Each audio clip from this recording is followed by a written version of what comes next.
Hi, everybody. This is Andrea LaPlante. I'm a national marketing director with the Juice Plus Company. I'm here with a group of people. We're so excited to gather and talk about blood sugar today, why it's so important to maintain a balanced blood sugar, and what does that have to do with controlling your appetite. And there's so much that goes along with it. And there's so many tips and tricks that you can learn along the way. If I wasn't part of this community and didn't become a health coach with Linda and Mary and Cindy and the people in this community, years and years ago, I wouldn't have really understood the importance of keeping your blood sugar stable. And now physically knowing that I keep my blood sugar stable every day and I'm not feeling hungry or craving or able to control my appetite, it's a game changer. It's a game changer for your weight, your overall health, and well-being. So we're going live on Project Health, so feel free to join us as well. Just going to pull up a quick little video that's going to highlight the glucose goddess, which is who we're talking about today. And oops, you know what I'm going to do? I'm going to stop that share. Let's see, because I just want to make sure that I put the audio on, and that comes right up right here. Share sound. Okay, here we go.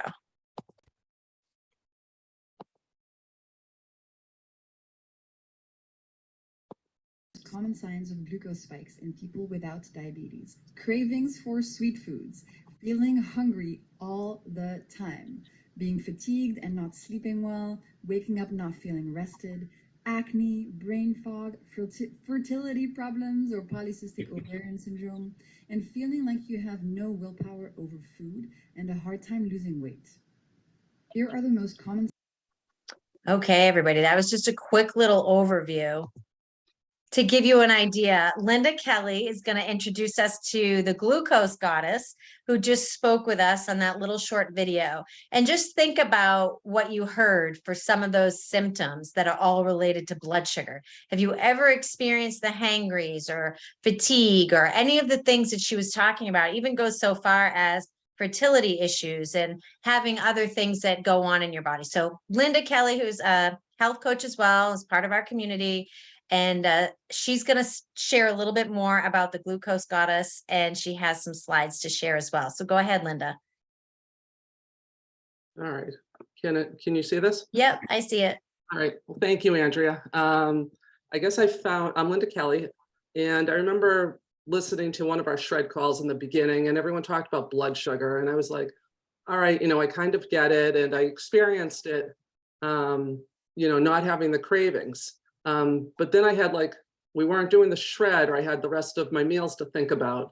And I had a friend that needed some help. So I found out about the glucose goddess, Jessie and Chesby. She's the most adorable. She's a French biochemist. And she started really looking into the science behind all of this, the science behind the cravings, behind fatigue, behind just, feeling like you have to have that coffee, a cup of coffee first thing in the morning. And how this had to do with balancing your blood sugar. Your blood sugar goes up when we eat, and it comes down, but it's the method and the variability of that we have more control over, and we have no idea what's going on. So 90% of us, so 9 out of 10 people are experiencing glucose spikes throughout the day. And that's a non-diabetic. Yes, of non-diabetics, right? So why does glucose matter if we're not diabetic? Because 9 out of 10 of us are experiencing these spikes. One important thing that most people care about is their weight, right? How do you feel? How do you look? Everyone's resolution, we want to lose weight. And, resolutions, I think, what was it, Mary? Something like, one out.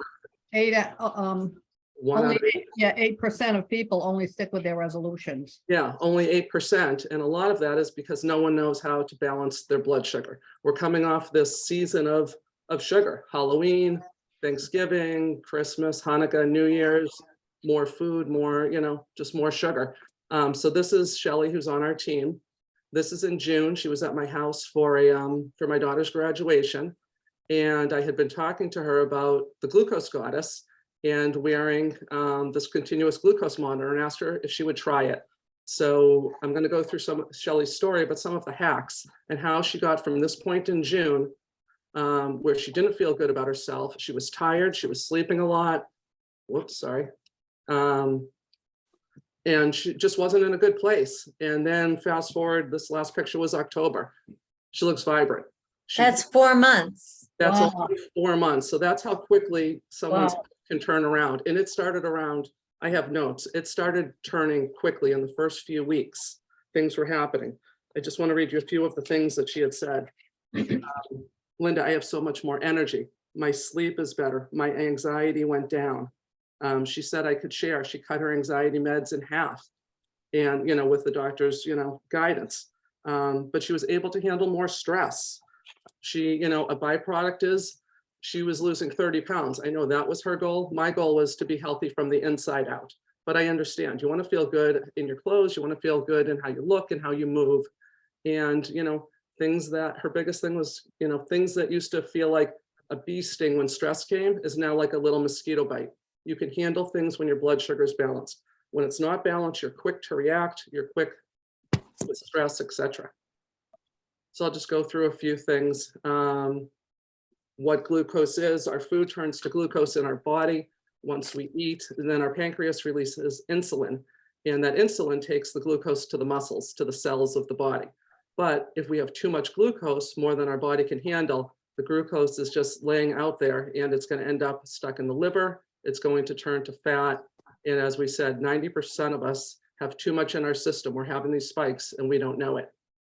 So we talked about some of the consequences, some of the and the symptoms, cravings, weight gain. If it's hard to lose weight, irritability, fatigue, infertility, acne, premature aging, which is oxidative stress, which shows up in wrinkles in people. In longer term, the symptoms of these continued spikes day in and day out are, the result of what oxidative stress leads to that we know. Type 2 diabetes, cancer, dementia. There's a big link with Alzheimer's and blood sugar, heart disease, polycystic ovarian syndrome. And then just here's one of her slides. This is from her Instagram. So I strongly suggest everyone, if you have Insta, follow the Glucose Goddess. She puts things up in a very easy to read and easy to understand. So I touched on a lot of these. Hormonal balance. Menopause symptoms are worse if your blood sugar isn't balanced. Inflammation goes up, and then our body puts on fat, and it's putting on that fat to protect us. How common are these spikes? So you don't have to read the whole thing, but 80% of healthy individuals experience glucose spikes into the pre-diabetic range from common breakfast foods. What do most people, eat for breakfast? Cereals. If they're eating oatmeal, but they're not balancing it with a protein and a healthy fat, you can get a spike from that, even though oatmeal is advertised to be healthy for the heart. So she's going to go into, I'll go into some of her hacks in a minute, but this was one of the charts from the continuous glucose monitor on our arms, and it goes into an app. So I just pulled up the chart. So all day long, you can see there's like time at the bottom here. So 3 a.m., 7 a.m., 10 a.m., the afternoon, everything was balanced. Glucose was staying somewhere around 90 to 100. And all of a sudden there was pasta for dinner. It was pad thai, and boom, whoops, boom, did that spike up. And then if you go into the next chart on the right, there's 12 a.m. The glucose is up, it's still 165, and it stays there and then crashes down around 3 in the morning. So guess what? That wasn't a restful night's sleep. So is the glucose goddess is more, she's not saying don't eat this or don't eat that. I'm going to go through the hacks of how you can eat it. Maybe you don't want, all, pasta for dinner, but she's going to give you solutions on how you can manage eating what you eat, but having less of a response. So this to me looks like the big roller coaster. And we want our glucose response to be like the kiddie roller coaster, not the crazy one at the park. So one of the big things, eat in the right order. You can eat the same foods and have a totally different glucose response.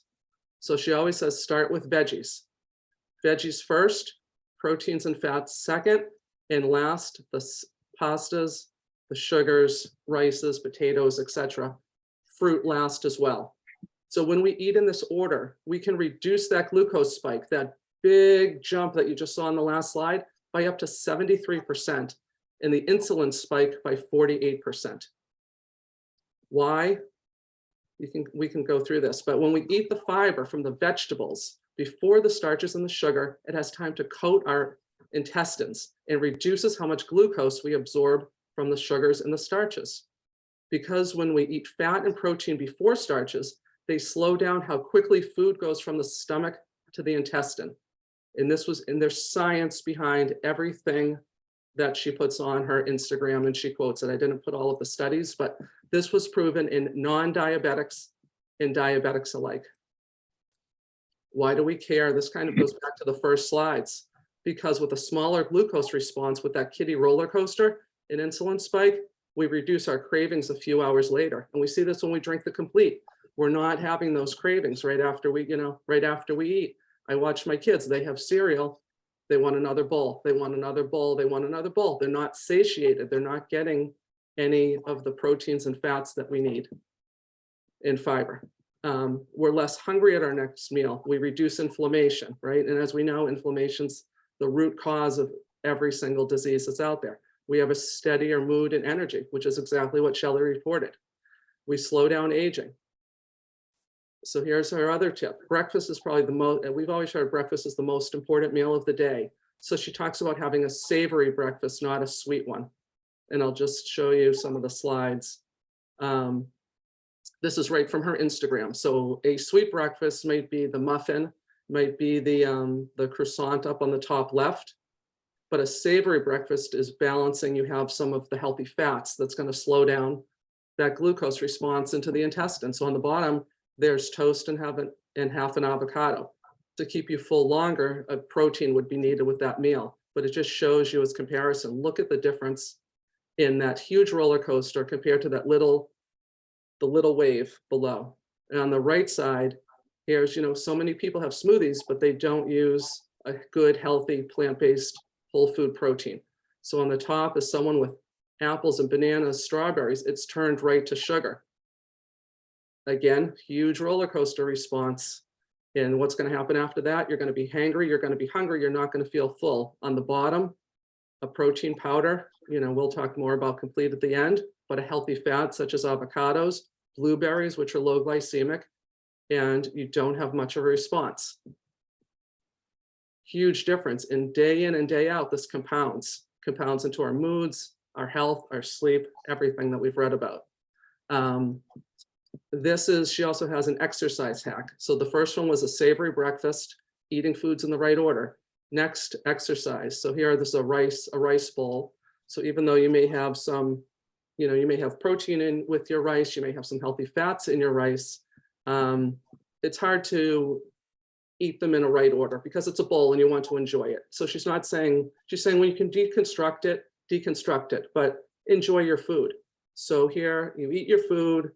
If you didn't take a walk afterwards, you have a glucose spike. And when we talk about spike, it's going up by more than 30. It's going into that pink zone. It's a response of more than 30.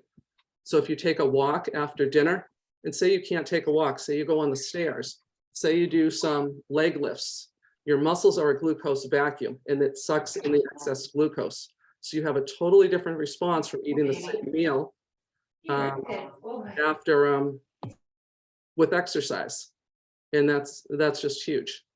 Something so simple. And you think about, in the good days in the summer around the Northeast, right? We can go out for a walk, right? How nice is it to go for a walk? We don't realize how much we're actually doing to improve our health when we go for that walk. And she'll talk about something simple like, okay, you don't feel like doing leg lifts, you don't feel like going up and down your stairs, go do, your household chores, just move. Don't sit down right after dinner. Next hack, put some clothes on your carbs. She says, never have a naked carb. And of course, she says it in a much cuter way, if you remember her little French accent in the beginning. But here's a piece of toast. Here's your response. Here's some toast with half an avocado. It could be putting coconut oil on it. It could be, any healthy fat with it. But that response is minimized. So that's the goal. We want to decrease the variability of our response to food turning to glucose in our body. Linda, I love that little hack. And I just want to interject here because I have this book out in this page about the health benefits of vinegar. And just in terms of the bread, if you're going to have plain bread, this actually talks about how vinegar may be one condiment that's good for you. They're talking about trials involving both diabetic and non-diabetic individuals. Suggest adding 2 teaspoons of vinegar to any meal may improve blood sugar control, effectively blunting the blood sugar spike after a meal by about 20%. So adding vinegar to potato salad or rice, like the Japanese do for sushi rice, or dipping bread in balsamic vinegar may blunt the effects of these high glycemic foods. That's awesome. Yes, I don't think I have that one, but that's another one of her. That's exactly what she says. Have vinegar either in a glass of water before or add it as best you can, or even have it, sort of as the salad dressing with your veggie starter to minimize the spike afterwards. So no naked carbs. And that's a big one. That's a big one, especially, kids, you grab. I know there was a night that I remember Shelley showing me her, her graph, and, there was a big spike around 9 o'clock at night. I'm like, what happened last night? She's like, I don't know, I thought I had, I had a good dinner, etc., but I felt like having a little something. So I had a 100-calorie popcorn bag. So we've, so many of us have been programmed to think about calories. And if you have calories, you don't gain weight. But guess what? That little popcorn bag resulted in a big glucose response. And then as a result, her sleep wasn't so hot after that. And that's what, all these things, as we know, turns to, disease, fat, gaining weight, etc. So just to recap some of our hacks: the savory breakfast, not a sweet one, so healthy fats and proteins. When you have sugar, have it as a dessert after a meal, never on an empty stomach. So she says, have a dessert, not a snack. So you'll have less of a response. If you have, if you want that, whatever your sweet thing is, you want a piece of cake. She's like, her view isn't, she's not talking about being on the shred, but she's like, people are going to have a piece of cake, but have it right after your meal. You're going to have less of a response. Add a veggie starter to all your meals. And when it's easy, use the food order: veggies first, proteins and fats second, starches and sugars last. And that's just huge, because you could have the healthiest meal and you think you're eating okay with, either rice or potato, chicken, broccoli, but you have a totally different response when you have that broccoli first. So the exercise hack: go for a 10-minute walk or use your muscles in another way after your meals. And before eating, this is the one Andrea mentioned, when you feel like it, drink a tablespoon of vinegar diluted in a glass of water, or as Andrea said, add it to your bread, dip your bread into the balsamic vinegar, add it to your salads. And then Andrea could probably talk a little bit more about our complete. So we have, we were talking a little bit about before we got into this community, before we knew about plant powders, and I was looking for a plant-based protein addition, not whey, because we know whey actually promotes that inflammation. So years ago, I was looking for a plant-based alternative, and this company came out with this plant-based alternative, which is called Complete. And so what this does is, because the sugar in the plants is released slowly with the fiber, it gets slowly released into your bloodstream, as opposed to that spike that Linda's talking about. And it will absolutely, it's such a game changer on what you would think of as having the hangries or thinking that you don't have willpower. Everybody has willpower. It's just a matter of keeping your blood sugar stable. So when you have this beverage, it's releasing the sugar slowly into your bloodstream. And what that does is it keeps you satiated. And the fiber that's in here is prebiotic fiber.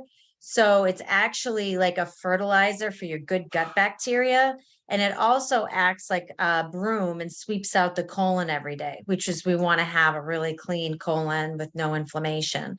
So the Complete is a great way. I remember when I started adding this, I was like, oh my gosh, I can go for hours without eating and not feeling like I need to snack on anything. And it completely changed the way I ate.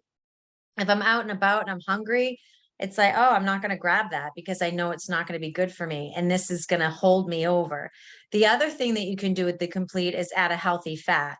You can add avocado to it, or you could put in a nut butter or coconut oil, and that's going to keep you satiated even longer. So right now we have the special offer for anybody who wanted to try it. You can buy 1 bag of complete for $42. So I specifically remember, and you can ask anyone in my family, that my husband used to get really cranky. He wouldn't eat breakfast and he would find himself snapping. He would snap later in the morning, late mornings. And I used to say, you know, you really need to eat something. And over time now, he's been having a complete shake, probably for the last 10 years, first thing in the morning for breakfast. And you can tell his mood has completely changed from that, you know, not eating and snapping and feeling like he needed to, you know, force something down, whatever it was, because he was so hungry. So Linda, why don't you stop the share on that? And I will just, let me see, because I believe I have, oh, and just, yeah, I just wanted to share too, showing the complete here, what it entails, that it's gluten-free, it's low fat, there's no cholesterol, no artificial flavorings, no coloring, no preservatives, no wheat, dairy, or eggs, no caffeine or herbs. It's kosher certified. So that's just, a lot of people like to know about that too, but I'm going to stop the share here and just say, Linda, that was absolutely amazing. Just to know how important it is for blood sugar. One of the stats that I sent out last night to the community email was that people with higher glucose during middle adulthood have a 14.5% higher risk of developing Alzheimer's disease later in life. And Linda was talking about that too. But when you think about how connected we are, our brain health and our gut health, they're one and the same, right? But to think about the fact that blood sugar and keeping your blood sugar stable can help prevent you from having Alzheimer's, and keeping your blood sugar stable, that's huge. And what a statistic to learn about. The other thing that I had learned about in my reading, specifically when we talk about the blood sugar spikes, is that every time there's a spike, like Linda showed in the chart, your blood is actually pushing through your arteries. And what it does is it creates this momentum that over time, it creates little nicks in the lining of your bloodstream. I had no idea about this before this community as well. And what happens is when you keep having spikes in the lining of your bloodstream like that, and you get little nicks all over the inside of your bloodstream, over time, those can calcify, become hard, and then it can cause buildup in your arteries, and then you can have predisposition to heart problems, heart attacks, and strokes later on. And that's all related to blood sugar as well. And that So goes with Alzheimer's. what's that, Linda? That goes exactly with the Alzheimer's. Like the calcifications are in the brain, they're in the arteries. So that's it. So I hope everybody enjoyed that, Linda. I just want to say that was phenomenal. I love that you introduced us to the glucose goddess. I'm gonna put this in my car. And I already followed her just because it's great to get that kind of information. So if anybody has any questions and they want to put them in the chat, or feel free to reach out to the person who invited you onto this call, ask them questions. If you're interested in adding the complete to your diet, getting the plant powders in, feel free to reach out to that person as well. But we're really going to try and come to the community and just learn together the way we have been for the last 10 plus years. We have such an amazing community, and we want to share the education because that's what we do. So feel free to unmute and thank Linda for this awesome presentation. And we can go about our business. We got that done in 30 minutes, just like we said. So Yeah, that was great, Linda. Linda, Really Andrea. great. Thank you both. That was excellent. Yeah. all right, everybody. Have a great holiday. Now make sure that you don't spike your blood sugar over the holidays. Use the hacks, veggie starter. Veggie starter. And we have our Shred 10 that's starting January. So you can, you know, this Shred 10, I think that's what I'm going to do. I usually pick something, it's a lifestyle now, but I think this Shred 10 in January, I'm going to work on, you know, keeping my blood sugar balanced, because I have a tendency to have popcorn after my dinner. I'm just gonna rethink some things and work on it. So thank you so much, Linda. That was brilliant. Thank We you, loved Linda. it. Thank you, Andrea. Bye, guys. Thanks, everybody. Bye.